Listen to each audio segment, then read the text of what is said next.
Good evening, students. Today, let us talk about the external characters of frog. So, as we already have studied, the body of the amphibians is divided into head, trunk, and in some cases with tail. So, here the frog body is divided into only two parts, head and trunk. The neck and the tail region is absent. So, immediately as we see the frog, we can see a snout with external nostrils, eyes, a tympanic membrane, right? And coming to the trunk region, we can find a pair of forelimbs, a pair of hind limbs, a cloacal aperture, and the ventral surface, which is called as on the ventral surface, the body bears the abdomen. So, coming to the head region, the head is depressed, triangular with blunt snout and transverse mouth. So, the mouth consists of upper and lower jaws. Near the tip of the snout, on the dorsal surface, two openings called as the external nares or the nostrils are present. Behind the nostrils, two large spherical eyes are present.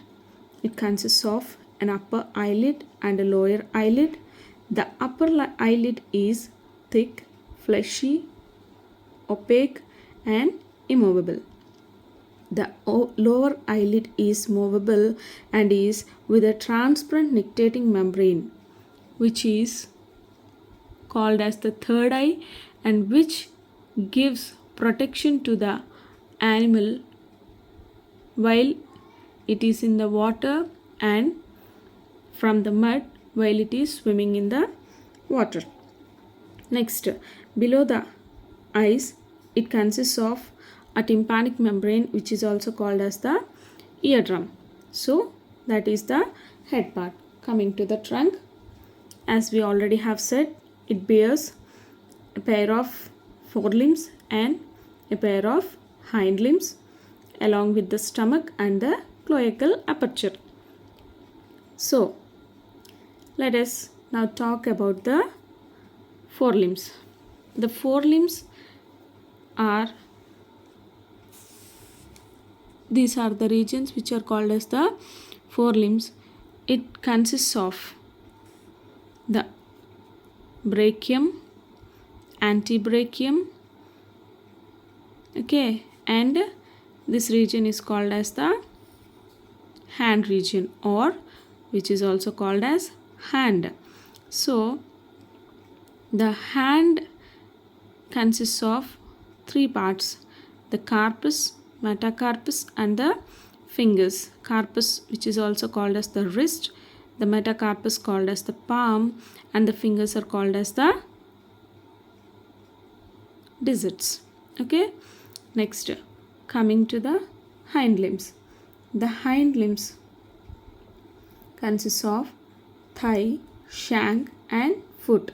The thigh also is called as femur, the shank called as the crus and the foot as pes. Again, the foot consists of ankle, instep and toes. Ankle, which is also called as the tarsus, the instep called as metatarsus and the toes called as the digits. The hind limb consists of 5 digits. So, the frogs exhibit sexual dimorphism, that means the male and female sexes are separate. So, the male frog possesses a pair of vocal sacs near the angles between the jaws. During the breeding season, the index finger of the male develops a thick pad of tissue called as the nuptial pad, by which the male grasps the female during the copulation.